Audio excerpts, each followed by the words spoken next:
Gadget लागू केलेलं आहे आणि या गॅजेटमध्ये धनगर असेल आणि बंजारा समाज जे आहे ते आदिवासींमध्ये येतं। त्यामुळं आता बंजारा समाज आणि धनगर समाज जो आहे तो आक्रमक झालेला आहे आणि आदिवासी येण्यासाठी आता प्रयत्न करताना दिसून येत आहे। यासाठी आंदोलनही होत आहे का कोणी ते गॅजेट आला म्हणून आदिवासी झाला असं नाही।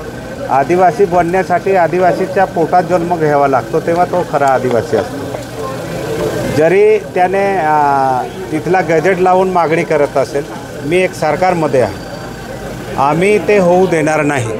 त्याने कितीही केला, किती आंदोलन होऊ द्या, आम्ही आदिवासीमधून एक ना धनगरांना ना ते बंजारा समाजाला आम्ही आरक्षण देऊ देणार। सर पण जर गॅजेट लागू झालं तर ऑटोमॅटिक आदिवासी कसं काय गॅजेट लागू झालं? प्रत्येक राज्याचे वेगवेगळे नियम आहे, प्रत्येक राज्याचे। मी तुम्हाला सांगतो, एक उदाहरण देतो। आपल्या पंचायत समितीमध्ये, आमच्या अक्कलकुवा पंचायत समितीमध्ये एक ओबीसी समाजाची लेडी निवडून आली होती शिवसेनामध्ये, आणि तेच ओबीसी समाज तिकडे आदिवासीमध्ये मोजता म्हणून तिला इकडे उडवून दिलं होतं। तिला कसं काय, तिकडे इथे ओबीसी तिकडे आदिवासी, पण इथे उडवून दिले का तू आदिवासी आहे म्हणून। मग इकडे आम्ही लागू करू देणार का? ज्या राज्याचे वेगळे वेगळे नियम आहेत ते मराठा समाजाला काय दिलं, काय गॅजेट आहे ते त्यांच्या नड्या नडतील, आम्ही आदिवासीसाठी आम्ही नडू। मी जोपर्यंत आमदार आहे तोपर्यंत तर कोणीही किती ताकद लावली आम्ही घुसू देणार नाही। सर जर सरकारने जर असं केलं तर सरकारच्या विरोधात आम्ही त्याच्याही विरोधमध्ये जाऊ। आम्ही सरकारमध्ये शेवटी मी एक आदिवासी आहे, मला आदिवासींचं आरक्षण आहे।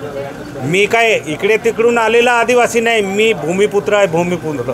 या आदिवासी इथे राहणार आहे, मी आदिवासीमध्ये जन्म घेतला आहे, माझा आरक्षण आहे म्हणून मी एक आदिवासी आमदार आहे। म्हणून माझी जर जात दुसरा घेत असेल, दुसरा आरक्षण मागत असेल, तर मी त्या सरकारमध्ये कसं राहणार? म्हणून मी हे जर विषय आला मी सरकारमधून बी बाहेर पडेल, पण आदिवासीमध्ये ना धनगरला घुसू देणार ना बंजारांना घुसू देणार। आम्ही मंत्री महोदय बरोबर फिरलो, जे निदर्शन आले आहे त्याच्या सगळं मंत्री महोदयाने माहिती दिली आहे। आणि जे आम्हाला वाटलं आता इथे साहेबांना पुढे जायचं होतं म्हणून थोडं टाईम कमी होते, आम्ही अजून डिटेल आहे मी मंत्री महोदयांना बसतानाही सांगितलं, आमचं जे म्हणणं आहे जे कोणाकोणावर कारवाई करायला पाहिजे, जे निदर्शन आले त्याने जे ऑब्झर्वेशन केले ते मंत्री महोदय देणार आहे। आणि आमच्याकडे जे तक्रारी आली आहे काय ते आम्ही त्यांना घरी बसवून देणार, मी स्वतः पत्र देणार आहे मंत्री महोदय। आपण बरोबर होतो, काय गोंधळ आहे ते मंत्री महोदयाने विचारल्यानंतरही अधिकाऱ्यांना बोलता येत नाही असेल तर हा दुर्दैव आमचा। आणि म्हणून खास करून आम्ही मंत्री महोदयांना निवडून आलं तेव्हापासून मी पहिले मंत्री महोदयालाही सांगितलं, ते आले नाही, पण या साहेबांनी सांगितलं मी जरूर येईल आणि तुमच्याकडे काय आहे ते स्वतः बघेल। आणि म्हणून आपण बघितलं आणि जे बी असेल ते योग्य आपण करायला लावू। आणि मंत्री महोदय साहेबांनी सांगितलं, आंबेडकर साहेबांचं म्हणणं आहे की आम्ही जरूर याचा रिझल्ट तुम्हाला देऊ, म्हणून अपेक्षा आहे बदल होते।